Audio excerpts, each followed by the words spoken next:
Welcome to the Financial Coaches Podcast, where we talk about how to build your practice from startup to scale up while being the kind of coach your clients crave. Finally, a podcast for financial coaches. Here are your hosts, Maria Casillas and Cody Sizemore. Happy Monday to you, all of our amazing listeners at the Financial Coaches Podcast. We are so excited to have you here today. We're going to be talking about systems for following up with leads. Now, we can get into all sorts of different things with this today, but one of the main things that we want to talk about is how do you actually know when to follow up with them, maybe a little bit about what you say to them, but what kind of process do you have in place? And I know that my amazing co-host, Cody, who is, of course, here with us today, is notorious for taking all of the needs and making a system for them. So he has been very gracious and said he would share with us today the system that he's implemented in following up with leads. And so I welcome Cody today. Excited to hear you talk to us about this today. I am doing well. Thank you. Yeah. How you doing, Maria?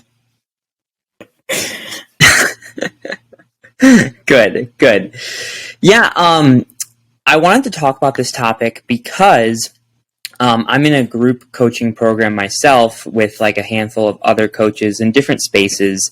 And this topic came up in one of our meetings, and I found out, it was like a group of like 10 other coaches, and I found out that almost all of them didn't have like a system in place to follow up with their leads consistently. And because of that, they were forgetting about people, leads were falling through the cracks, and that ultimately led them to kind of have like a slower, less efficient way to build their business, because I personally really think that once a lead is like created, that like if they do fall through the cracks, that can be pretty detrimental, because that could be someone that you could help, that could be someone that you could help build your business with, and that could be someone that you can help it so well that they can go off and tell their friends about their experience with you, and then you can just grow from that way too. So I think that every lead really has like a pretty big impact. Whether or not they actually come through and they become a client is another story. And I think they're hard to get sometimes. Every lead, and so when they have fallen through the cracks, I do believe that it's actually harder to get them back than it was probably to get them in the first place, because what it says to them is this person isn't serious. I heard you say consistency in there, and I heard you say efficiency, and I think those two things are things that at least myself, and I think other coaches out there too, especially those of us who are like the entrepreneurial creatives in the space, sometimes we are so, I hate to say ADD because, I don't want to make light of that actual diagnosis, but we're so just going from one thing to the other sometimes that we forget, like you said, here are the things that we need to do. And so we don't appear to be consistent. We are certainly not efficient. And so I think that this will actually help us serve our clients even better, whether our leads even better, whether they become clients or not. So I'm excited to have this system shared with our listeners today. Thank you so much for doing it. Yeah. So there's a lot of different ways to go about this. There's a lot of different tools, a lot of different tactics that you can do. I'm just going to share what I do personally. And, if anyone listening wants to do the same, you're obviously more than welcome to. If you already have something set up and you're just looking to fine tune it or to get some new mindsets around it or some new practices, I'm sure that there's probably parts of this that you can pick from and then, obviously bring over to what you already have up and running. But I actually use a free tool called Trello, and I think that we've talked about this before on this show for different reasons. But I use the website Trello, and basically there's certain things in there that you can do. So they have these things called boards, which is basically if you want to think about a board as almost like a folder. in that folder, I might like title one as like clients. I might have a board that says leads. I might have a board that says webinars, whatever sort of thing that I'm working on, it's in that board or that folder. And then within those folders are these things called cards. And the cards are essentially like a folder within the folder. So it's like the second tier of folders. And with those cards, in the leads board, I like make a card for every person that I would consider a lead, right? So maybe I see an interaction on a post, or I talk to someone in the DMs and they show interest. I would just immediately just go into Trello, make a quick card with their name on it. Is this something that you can have on your phone too? 2 seconds maximum. Okay, and I only asked that because if you're doing it instantly, if you're out and about, I didn't know, if you're checking social media or whatever. And maybe that's a topic for another day, how to structure your social media time so that when you get leads like this, that you can be more intentional with that. We'll talk about that another day, but Trello is available on your phone as well. And it's pretty simple. Okay. Yeah, it's pretty user friendly. With any sort of new app or new website, like there is a slight learning curve, but I found it to be, you pick it up pretty quickly. It's just a matter of just pressing buttons and seeing what happens. I think for myself, I've actually dabbled in Trello a little bit when I was like part of other people's Trello boards.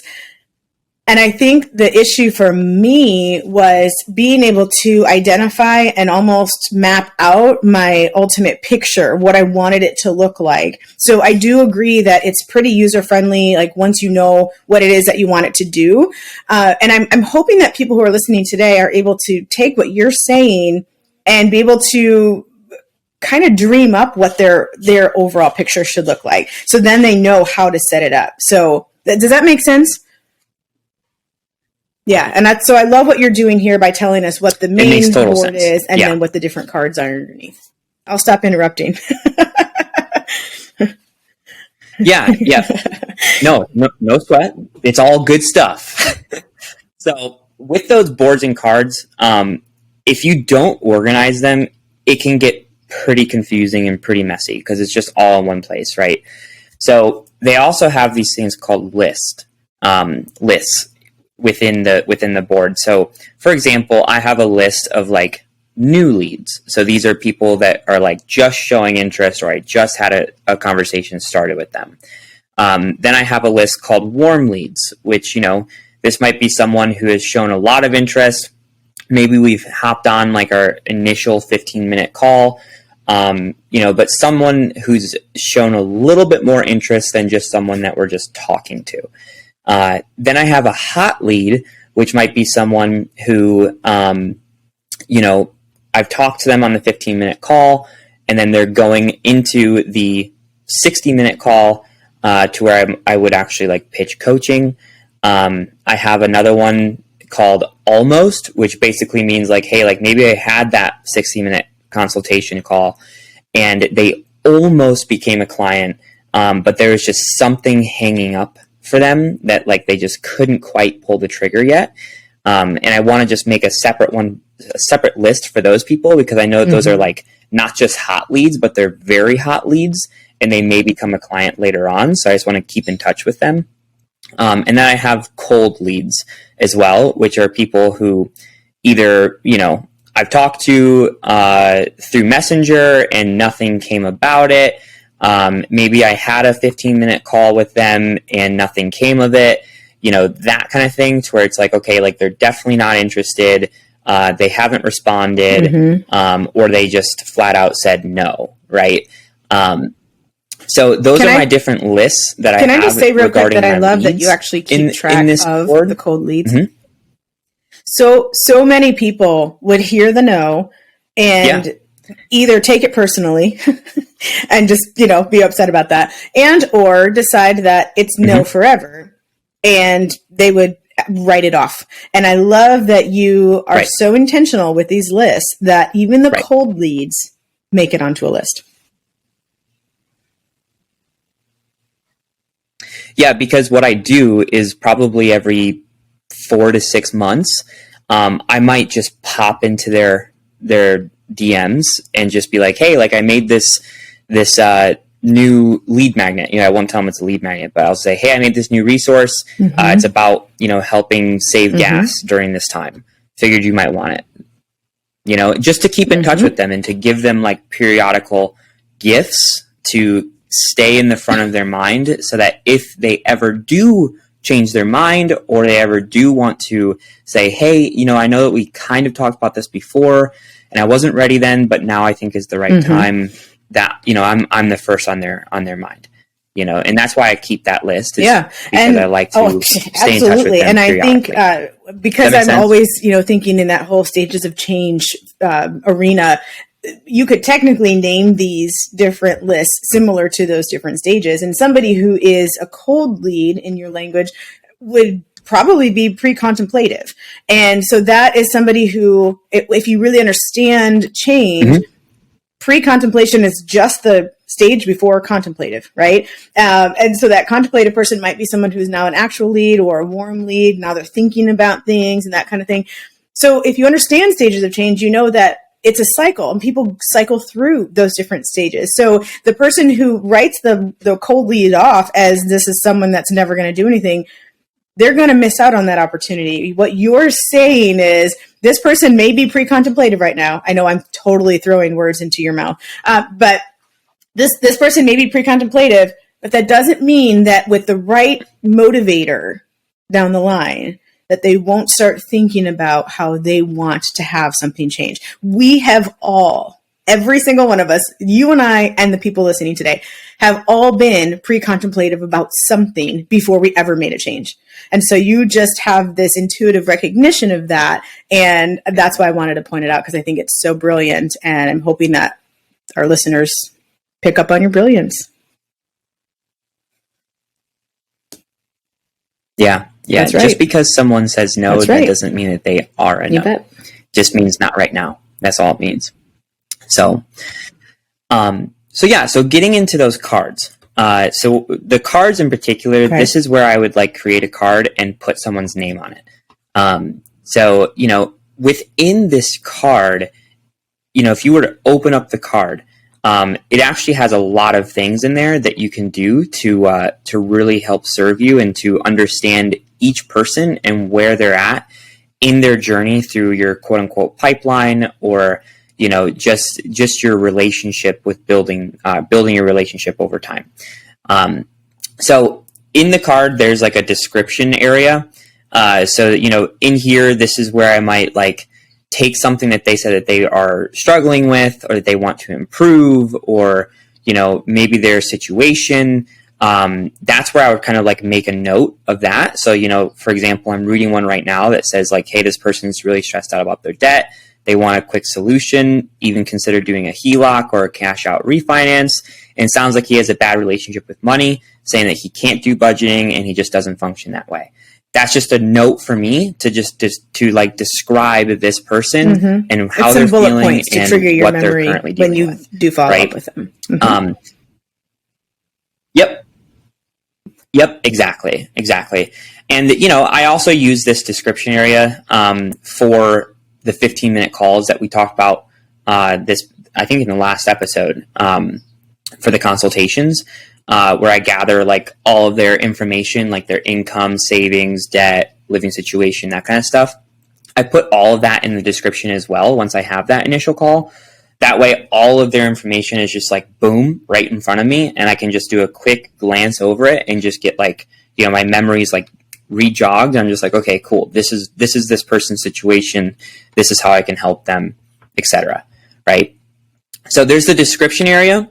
And then there's also like an activity area as well. So that area might be something to where it's like, maybe I shot them a message on Facebook and, they didn't respond. So I'll make a note of that. Maybe I called them and left them a voicemail on a certain day. I'll just make a quick note that just says, hey, called this person, left a voicemail on this date, right? Just so I know like what I have done. It shows my activity with each person. So that sometimes it's easy to see that if you're like doing Facebook Messenger and you can kind of look at what you've sent them. But, with phone calls in particular, that's hard to track. So if you have a place that you can say, hey, I called this person on this day, it's just good to have it. So you know that you're not so you're basically using this to create your own little CRM, your customer relations manager, keep track. Mm-hmm. In a way, yeah. So I have a CRM as well through ActiveCampaign, but I don't like ActiveCampaign's usage for this in particular. I love it for so many different things, but I've just found that using this system for actually like following up with people really, really helps. And the biggest thing that I love about Trello is that in the card itself as well, you can also set due dates or reminders, right? So, for example, I might have a reminder pop up, and it says, "Hey, on this day at this time," I get like a reminder that says, "Hey, this card is due," and that's my cue to basically say, "Okay, I have to reach back out to this person, whether it be a phone call or a DM or whatever. I'm going to reach back out to this person. And then after I do that, I'm then going to go back into it and just set a new due date to whatever I think makes sense. So, for example, maybe I reach out to someone, I shoot them a message, and then I just go back into it and I update the due date for like 2 days later. And, if they respond, awesome. Then we'll start the conversation. But if they don't respond 2 days later, I'll get another notification and I'll reach back out to them again. So, and that's the key. In my opinion, that's the thing that like really allows you to stay consistent and to stay on top of things. So let me ask you this, Cody. When you have a card for somebody, and let's say that person, let's say they move through the stages, because I'm not going to let that go. Then, and in your words, they go from I took notes, so I want to make sure I actually use your words. They go from a regular lead to a warm lead. Are you able to just like move their card to? Now, is that to a different list or is that a board? Yeah. I think I missed part of that when you were talking about it, and I just want to make sure I'm understanding correctly. Oh, okay. Yeah, so the board is like the main folder. So the board is like the leads. So you'd move it to a different list, and there's a button inside each card that's, there's a button that says move, and you just click move, and then you can move it to a new list, or you can move it to a new board. So for example, when certain leads do become clients, I just move their card that I've created with all of their information, all of the activity, all of the stuff that I've done so far. And I just very cool. So when you move the card, it moves all of that extra info with it. See, I never got so deep into Trello where I knew that it could do that. I knew you could move a card, but I never used all of the information stuff enough to know that all the info would go with it. So that's actually a huge time saver. I love that it does that. Yeah. Okay. Sorry. Go ahead.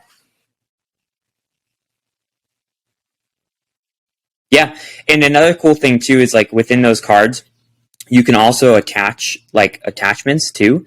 So for example, when someone becomes a client, part of my post work for them is like creating like a recommendation form. And it's like, we have our session, I create a recommendation form, and then I put that recommendation form in their card. So I have all of my like recommendations forms, all of my notes from every session that we have, but I also have the information from where we started as to when they were first just a lead too. And that's pretty cool because it just shows you like how far they've come, where they were at, where they're at now, all those different types of things. And again, it's all in one place, and it's really, really easy to just one of my favorite things to do with clients is to help them see where they've come, just like you said. Sometimes it's, if they contacted me 3 years ago and they were ready to do something and then they never really did anything, and now they're contacting you again. There's a lot of motivator that happens in that spot. So I love that. I've never had something that is so efficient in order to have it all put together. So I think that that's going to be, like you said, a very efficient way of being able to do what I love doing with these people anyway. And it's just going to save me time. I don't have to go back and go through, notebooks or go through even some of the CRM stuff. If you're not consistently putting it together, it's hard to be able to see that entire history. So I think that that's really fantastic. Mm-hmm. Yeah. So, I mean, going back, I think that the secret weapon to this entire process is those due date reminders. Sometimes, and I'm not going to lie, like, I'm not perfect. Sometimes I forget to put in those due date reminders, and I will literally forget that person like even existed, and then I'll scroll through my leads list for a second, and I'll see their name, and I'll be like, oh crap, I forgot to follow up with them. And I'll like go back into their card, and I'll see that I never put the reminder in there. And I'm like, okay, well, this is my reminder to reach back out to them. But I'm also going to immediately put that due date in there so that I just can't believe you're not perfect. I just want to throw that out there all this time. Hey, it's very surprising. I really do love that you're willing to say, you know what, I even have let people fall through the cracks, and it makes perfect sense. I mean, even if somebody is doing this as a full-time job, like you are, you've made this your full-time income. I have never made it my full-time income. So I don't have nearly the number of clients that you have, but I have a whole bunch of other things vying for my time and my memory, which is, limited these days. So I totally understand what you're saying about you can forget that this person ever existed. And it's not because you're a horrible person. It's not because they didn't even make an impact on your life. It's just that you only have so much time, so much energy, and so much memory to go around. It's easy for things to fall through the cracks. And so, I mean, I've as much as I have a love-hate relationship with technology, one of the things that I love about it is that it will provide reminders. If you get into a habit of setting yourself up, getting that system in place, then the system does serve you quite well. And that's what this is. This is a system that has worked really well for you. I think that even if somebody, like you said at the beginning, already has something in place, this could be something that integrates into that and just makes it even more efficient for them. I do have a question for you, the question that most people are probably wanting to know. I know there's a free version of Trello. Does that free version do all of this? I love that answer. Yeah. That's amazing. Yep. Is there a paid version of Trello? I feel like there is, right? There is a premium version, but to be honest with you, I don't even know what premium offers. It could be like this whole other world, but I don't need it. Like the free version definitely suffices for everything that I need, and I love it. Like the Trello is like always. It's like one of those tabs that's like permanently up on my computer. Like it's just always up, and it's probably the one that I spend the most time in too, simply just because that's where all of my that's just how I like run my business. Amazing. I essentially run my business. I'm going to give it another try, or through Trello. I have to give it another try, and it's amazing that it's a free tool. You've taken a lot of the guesswork out for me in terms of how to ultimately set it up. How to design the framework of it, and so I really am grateful for you for that. And I, like I said, I know that there is user friendliness in it. So anyone who's listening today who says, I'm not tech savvy, I can't figure this stuff out, you can. I really think that the hardest part was figuring out the framework. And Cody, you've done just such a great job of setting that up for us. So you guys have zero excuses now to not at least give this a try. It's free. He's giving you the framework and some of the actual details. And he's kind of told you like what is the main thing to try to focus on. If you can only do one thing, set it up and then use those due dates. So this would be, now I know there's somebody thinking, but Cody, I only have 2 or 3 leads. This would be not even worth the amount of time to set it up. I know what you're going to say to that, but say it. It's so much easier, right? That's because right. those 2 to 3 leads will then grow into 4 to 5, and then those 4 to 5 will grow into 9 or 10. And that's right. And by that time, you might forget about someone, and and as soon as you forget about someone, then the momentum stops, or at least it slows down. And we don't want that for you. So even if you don't have any leads, just get the system up and running so that when you do create a lead, you can get into that habit and start building that muscle to do this practice, so that when you have dozens and dozens of leads at every one snowball time, starts with a flake of snow. It's going to be seamless. And so if you guys, and the snow sometimes doesn't even come right away, but if you can prepare for that snowfall, just like Cody said. So get it set up today. If you need help with that, let us know that you need help with that in our group. I'm going to ask Cody to tell the group. So I always screw it up. Well, you can still tell them what the group thing is. The group thing, help me out, Cody. Yeah. What's the name of it? The Facebook group. The Facebook group. Before I go into that, I just want to point out something. The fact that Maria is sitting over here talking about snow analogies when she lives in Arizona and I live in Ohio. And let me tell you, this last year, we got inches upon feet of snow. So Maria, okay, this is just my way of cooling off. It's 115 degrees where I am. So I just have to envision that. Okay. I'm sorry, Cody. I didn't mean to bring that up, but it's a good analogy for what we're talking about. So it is a great analogy. It's a great analogy. So anyways, yes, the Facebook group is New Money Habits Financial Coaches. It's free to join. Really, really good community there. And oftentimes I share like little tips in there too, and like ask people questions, and you're always more than welcome to ask questions as well, or share your support, or share your successes, or whatever it might be. It's a growing community. We've seen a lot of growth with it over the last couple months, and it's been pretty awesome, to be honest with you. And it's just a great place to be. So go ahead and join in there. And if you enjoyed this episode, if you got value from this episode, we also would really, really appreciate it if you could rate this podcast. And also, if you feel up to it, leaving a review as well, because that really helps with like helping push the podcast out to other people, other coaches that are in this business the same reason you are, which is to help change lives and to leave a bigger impact on the world. So if you could do that for us too, that would be amazing. We'd really appreciate that. And that's all we got for you today. So thanks for listening, and be sure to tune in next week. Thank you for listening to the Financial Coaches Podcast, brought to you by New Money Habits and Sizemore Financial Coaching. Submit your questions to our hosts by emailing podcast@newmoneyhabits.com. Be sure to subscribe to be notified of future episodes, and join our growing group of like-minded coaches on Facebook. And until next time, happy coaching. Music provided by Summer School.